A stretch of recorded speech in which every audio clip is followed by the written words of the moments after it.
go to start preparing your family, you come to Costco. Let me show you why. You have to be a little covert here. Costco definitely doesn't dig on guys open carrying and walking around with video cameras filming, so bear with me. The thing I hear most from guys, they say, well, you know, I just don't know where to start. It's overwhelming. I don't know, you know, I don't have a lot of extra money to spend on getting my family prepared. You know, what do I do?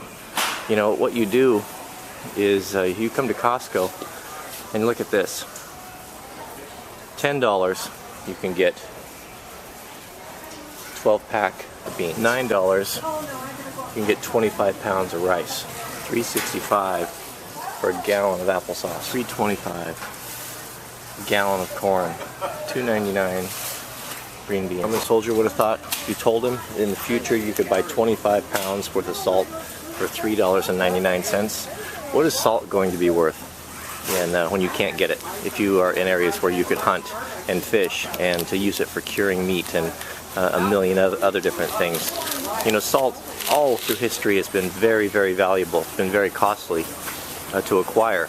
You probably heard the term that the guy was not worth his salt, and that would refer to someone that was not worth the wages that they were paid, because Roman soldiers, among others, were often paid in salt. $13, $14 for 25 pounds of sugar.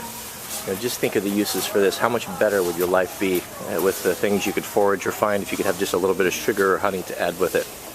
Not to mention, this was used wisely throughout the Civil War and many campaigns to stop bleeding in wounds, stop infection in wounds. If you've had a bowl of sugar, you'll see nothing ever grows in a bowl of sugar.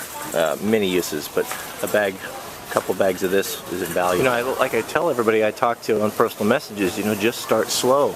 If you took the money that you spend at Starbucks and were to come here once a month and to buy 10, 12 cans, maybe spend $100 of beans, maybe a bag of rice, some sugar, salt, you know, those things that are just going to be your basic essentials, it won't take very long, in 6 months to 12 months, to have an adequate supply.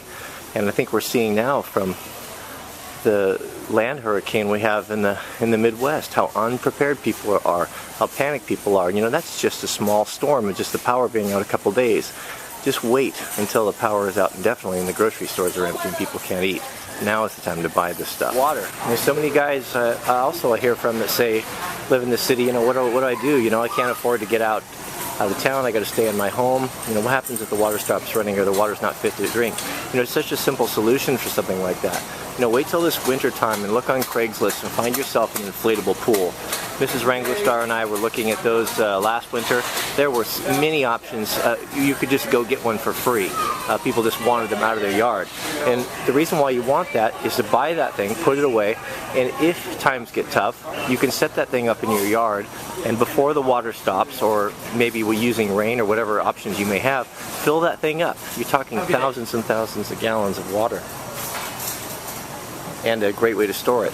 And if it's not clean, if there's salamanders living in it after a few months, you know, so be it. That's why I'm advocating you get yourself a nice gravity feed water filter like the Berkey or the Aquarain, or there's several other good ones out there. So a combination of that pool filled with water, you can also make shift to collect water off of your roof. You'll be in great condition. Get yourself a piece of Visqueen, throw over the top of it. You'll have water for months and months and months. Then you and I would see